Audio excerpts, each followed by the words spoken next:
beep, beep, beep, beep on it. You got to go up on the mast to go down into the earth. And that is blunt. Oh, okay, that is blunt. It acts like a, yeah, like a filler, literally, by Robert Sorby. You see that profile? So the reason why I like using oils on pieces because it creates that detail gouge. And this is sharpened to 35 degrees. G'day everyone. So this week I'm going to turn a camphor laurel platter, but I've got a few issues that I've noticed here on the back which I'll be able to scallop out. I'm going to mount it on the wood screw. Oops, sorry, forgot to show you something. Just on this side here, I've got these packers just to pack the wood screw out with, and this chuck is a VM 120 chuck from Vicmark here in Australia. Turn this on, put that down, and then I'm just going to present it up to the wood screw there, and I just want to get this show on the road for you, and then really wind that in nice and tight. Now this is going to be warped, it's going to be really hectic, so I'm just going to spend some time here truing this up. And the tool of choice, I've just got this 19mm Thompson tool here, sharpened to 50 degrees. And we are going to get stuck in. Just going to do a pull cut first, just to see how bad that is. And you can see that it is rocking around, so I'm going to push in instead.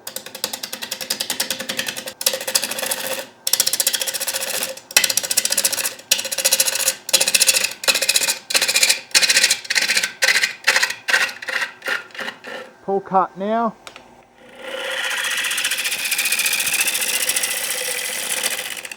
Oh, actually, I forgot to mention something. Oh, that's going to look beautiful. Okay, I'm excited. I just wanted to mention something. So this is, let's just say 300mm in diameter. It'll be wider that way. Yep, so 320 that way, and probably 50mm, 40mm, so 40mm thick. So just wanted to mention that quickly before I kept going, but look at that, this is gonna be stunning. I do have this piece here, so we are gonna lose quite a fair bit of material there, but I'll show you a little trick. So you don't have to keep coming back and forth all the time. So, and this is gonna seem like such an obvious little trick that I'm about to show you, but, and all I did then, so that'll be our platter, is measure into where I believe that gnarly piece of bark that's come off there, or a little blemish in the timber, measure down to it, made a circle all the way around, and now I know I've got to remove to that line. Instead of stopping and starting your lathe all the time, this way you can just keep cracking on and not worrying about where that mark was. Come around the side here, back to the Thompson. I'm going to have that tool down low, a bit more speed. I'm going to push everything that way.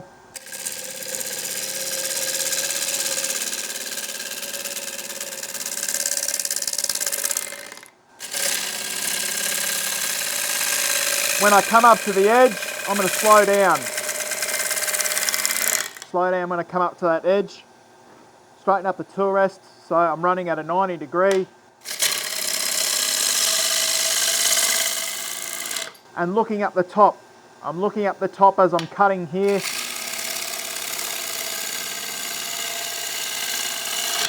So when I'm cutting along, I'm not going in and out, moving around, and that's cleaned that up really nicely. I do have a blemish just there, but hopefully we can avoid that when we get to taking all that off. So I'm pretty happy with that there now. This is going to look really nice.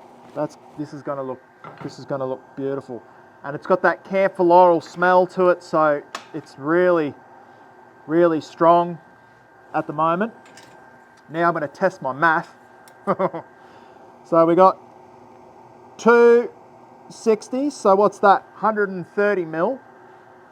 130mm, so half 130mm is 75. No, it's not. 65. 130mm. 65. Come on. So fine center. 65mm, which will be 50%. So now I've marked that 50% there. I'm going to come around to the side. When it comes to marking this up, I'm just going to explain what I'm thinking. When you go higher up the measurements, say you mark it there, right, and you go higher, that means obviously the sides will be higher, but you have to go down into turning the inside. So, which works out good for us because there is blemishes on the inside there.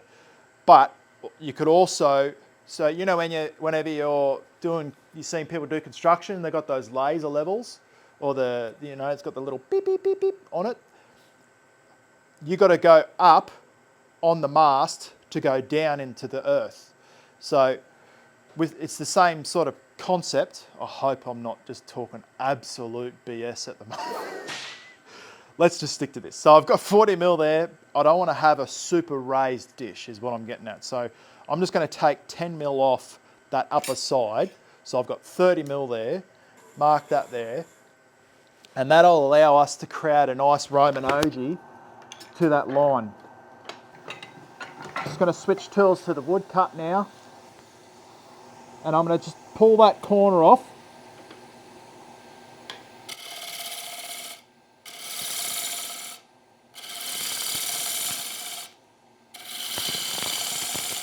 Constantly coming back to my line here, so I don't take too much material off in one hit. And you can see if you can see that shape there that I'm already creating, so I'm coming in there, pulling that material out by swinging my hip to my right and pulling with my left hand, and then rolling around with it. And then another little pull out there. That's over exaggerated, but you can see what I'm doing. And that's just going by eye. I'm not, you know what I mean, I'm not doing anything too hectic. Let's get a little 12 mil in the game.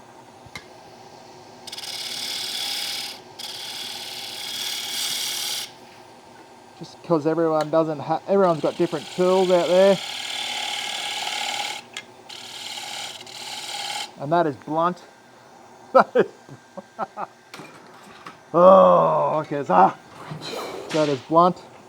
Let's just ignore what I just did then. Don't focus on it too long.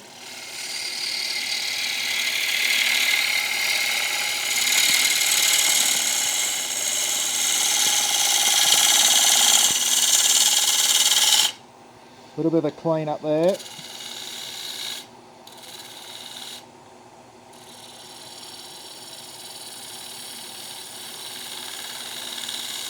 Just showing you another way of doing things here. Just a little shear scraping across the side. Come up to our Roman ogee, dip down into it, and pull it around. Now, I've identified my foot down here, like we said before, being 50% for this little platter. That's it there. I need to now come around and scoop that inside out to form our recess.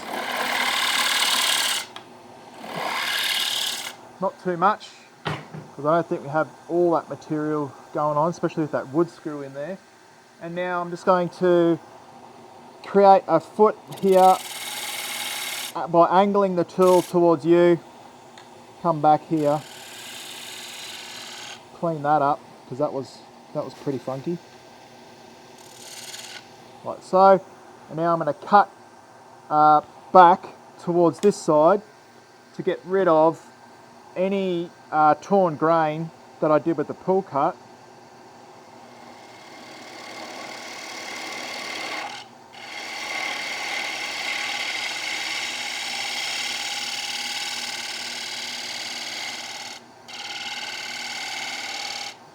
Just pushing that handle around to ride that bevel into that corner there. Now I'm going to mark up the base for the mortise to go in, marking the left, shadowing with the right. Don't have to go too hectic with this. Just going to do another little push cut back towards my left shoulder, ride the bevel, come on to the timber.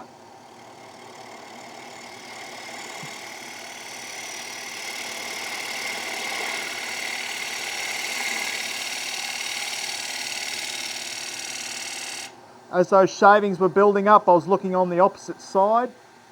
Get my skew chisel, make sure I'm riding at center height there. Plunge in with the skew. There is a little dome there, which is nice, which will allow me to get a little bit deeper, and it acts like a little bit of an insurance policy as well when you're on the inside. Before I go to sanding, there is a little, hear that? Let's see what that is. That there you are, a little crack. I can feel that when I was cutting. There's a couple, so we've got one there, one there, one there, and I'm just going to fill that with sanding dust, I reckon. That looks really, really neat. Look at that a neat little dish, really striking grain on that. I'm gonna get stuck into sanding now.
So I've got pure tung oil here from Woodcut Tools in New Zealand, and I have thinned it down with some white spirits just to allow a little bit more of a deeper penetration into the timber, because I did find that with the pure stuff, it was super, super pure.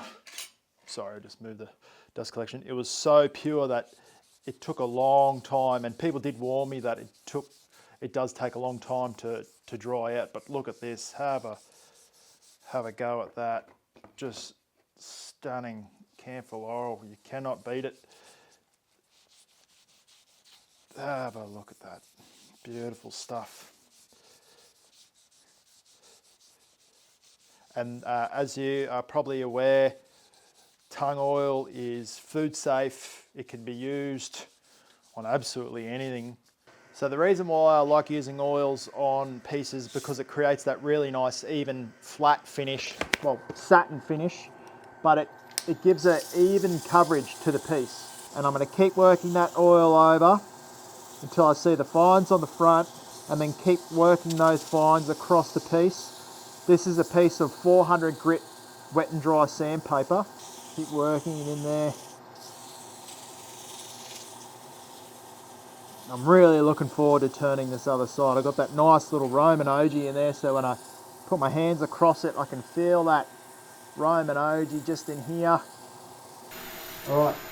Sorry, the camera stopped recording, but see how that CA glue and the sanding dust really hides that blemish up the top here and on the sides. It almost makes it look like it's part of the piece. Get this piece off. Oh, that feels beautiful. That feels really, really nice. I just really like that feeling of that Roman ogee on there. Pop that like that, actually. Get these packers out of the way. Just take it off in one hit, actually. Let's put that there. I need that later. I wanted to show you something here. If you can ever get your chuck jaws off, if you say people get it really stuck on there, simply get your Allen key down the center of the guts of the chuck jaws. I learnt this off Glenn Lucas, and then up the top, give it a fair whack like that, and that'll get those chuck jaws off because the metal binds onto metal. We want that, so when it is spinning in reverse, it doesn't unbind itself, but we don't want it stuck on there too much where it's, you know, going to cause us a hernia to get it off. Wind them on, and the last minute, give that a little flick there. Moment of truth. Make sure we made the right size mortise. Present that up, and now I'm just going to slowly expand these jaws, pressing in the front, making sure I'm not going to crack that timber off. That feels really nice. And now you can see the front of this looks pretty hectic. Bring our tool rest over, and now I'm just going to clean that right up. Back to the Thompson tool.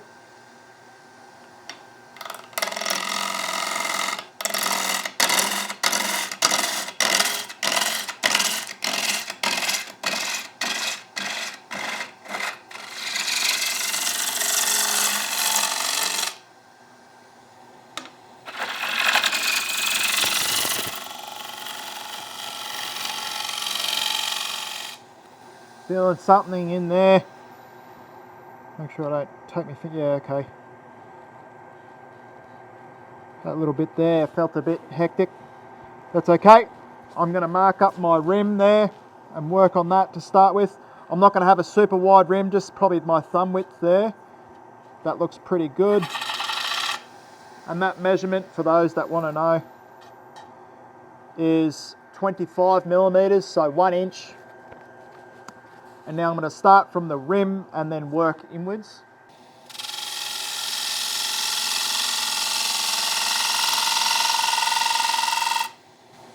Very nice, very nice, very nice. Going to cut down there.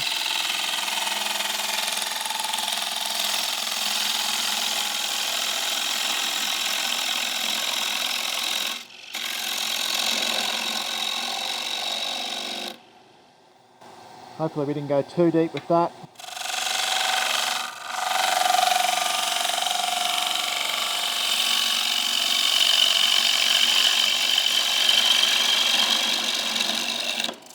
Oh, I hope we didn't go too deep with that wood screw. Oh, because it is looking like it. Oh no.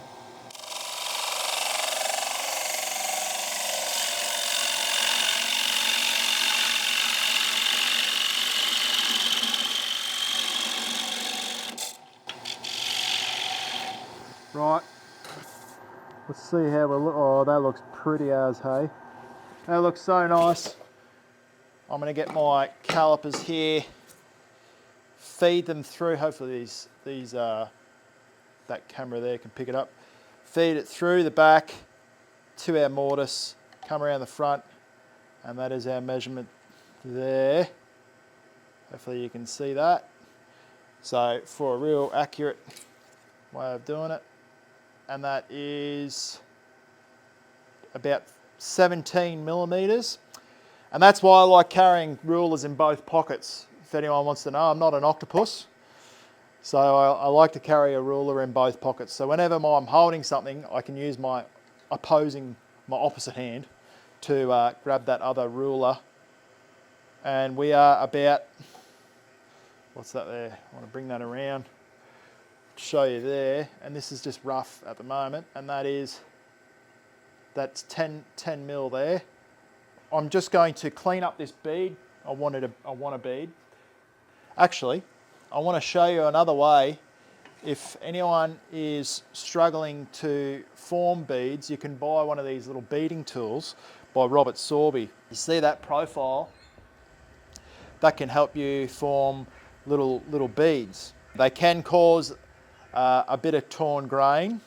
They have been known for that, but what I use to help sharpen it are two tools. I've got a hone here, and then I've got another hone here, which, you know, those pen hones.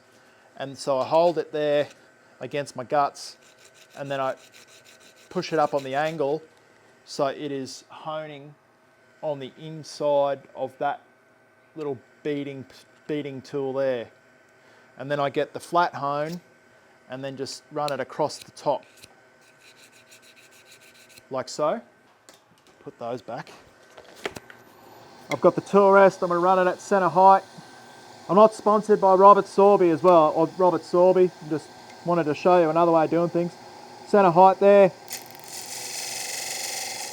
And I only want to use 1/2 of that beading tool, so, and then I'm going to roll that beading tool around like so. I know I've got to come back and clean that up, but that's all right. I've got a bit of fat within that there, so I'll get my GL5, bit high,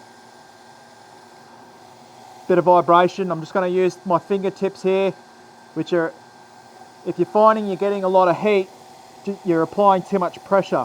Got my thumb behind the flute. The flute is closed, so the flute's facing away from me.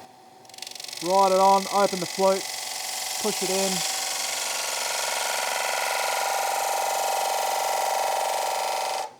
Now, sorry, my batteries both died. Another way of doing it is using a beading, or well, a detail gouge. And this is sharpened to 35 degrees.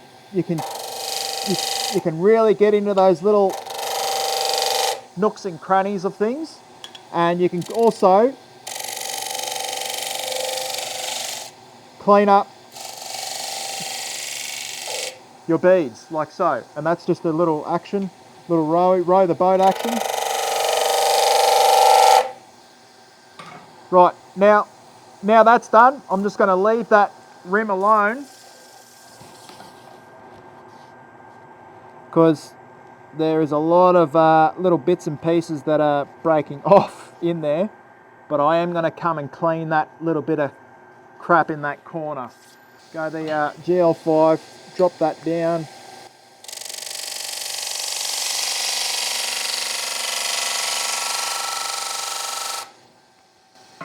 Get our detail gouge.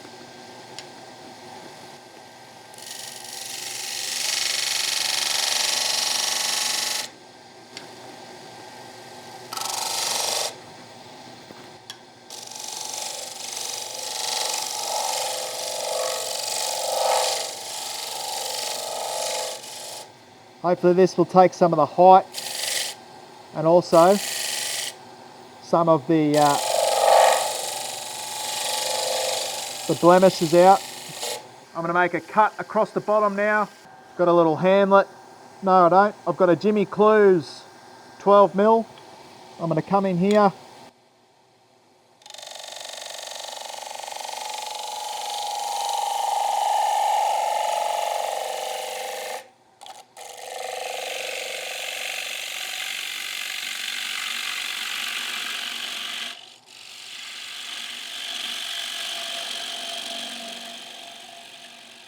Slowing down towards the center. Take that off. We'll check what our measurement is. Make sure we're not getting too excited. I could have picked a better piece. This has got so many little blemishes in it. That there is, so what did I say it was before? 17mm or something. We're down to 12mm. 12mm there. This side here, what do we got there? That's down to 10. So we got a lot of room there. See these here? I'm gonna have to clean them up. There. GL5. Flute closed. Open it up.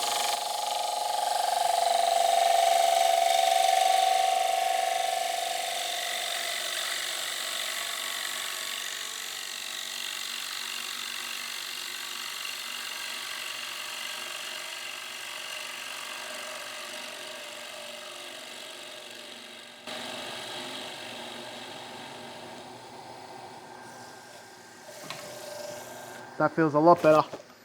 That feels a lot better. Okay, let's check our measurement again. Make sure we're not getting too greedy there.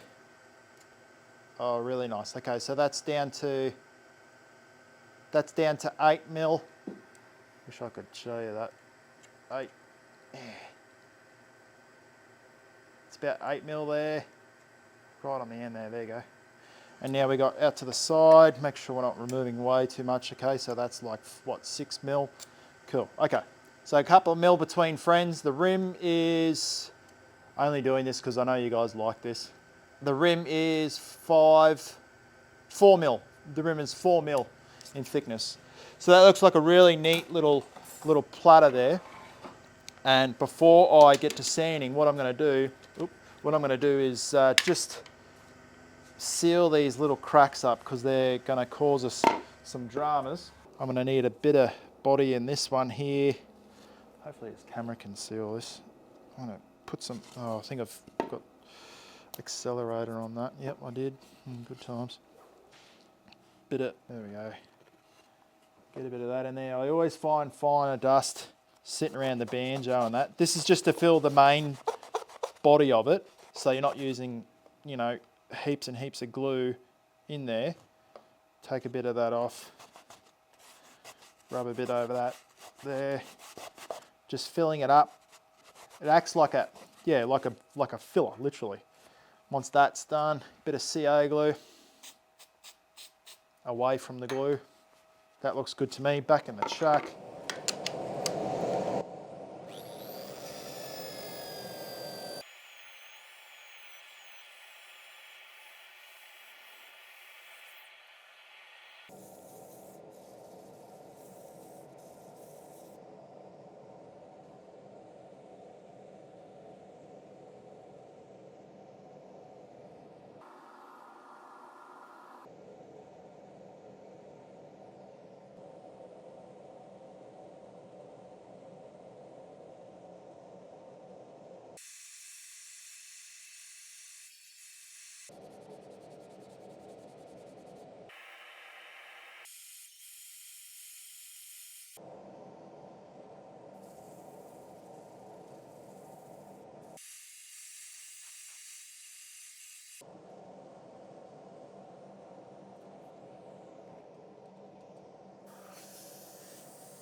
That is looking really, really pretty. Looking super pretty. Back to the tongue oil. Let's get a nice, oh, look at this, look at this. Oh my god, oh my goodness. Have a look at that. Just stunning, hey? Let that oil sit on there for a little bit. Now I've had a few people reach out to me asking about the wood and the hardwood that I spoke about in the last video, and I really appreciate it. So if anyone out there wants to contribute to the 700 bowls with a piece of hardwood, and I will turn the bowl and make a video of it. I'll turn the timber and make a video of it, but it's got to be hardwood, really hard to sort of, you know, have a bit of a giggle and to see how tough these tools are, so to speak, without using carbide. Send me an email and I'll send you the parcel locker, and yeah, you can send it up to me and I'll make a video and put it out there. So just send me an email and we'll figure something out. But it's got to be hardwood, and the minimum dimensions are 50 mil thick, preferably a bit thicker if you can, and 100 mil in diameter. So something small, doesn't have to be huge, but it's got to be hardwood and dry. And I'll put that in the 700 bowl order, and then that way you can be a part of it too, if that's something you would like to do. Back to the wet sanding with this 400 grit wet and dry sandpaper. So yeah, thank you to all those people that have gotten in contact with me. You know who you are. So yeah, I appreciate it. And it'll help me out a lot too.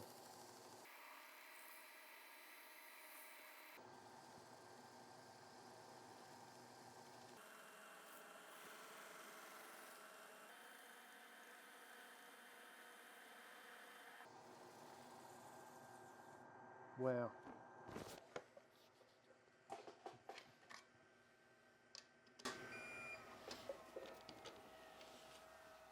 What a stunner. Just so pretty. Camphor laurel, it is so hard to beat, but I'm really stoked with that. Camphor laurel platter Check this video out here on that mango dish I turned. Similar sort of style, but with a dual bead, so 2 beads there. But thank you all so much for watching. I will talk to you all directly. Cheers. Bye.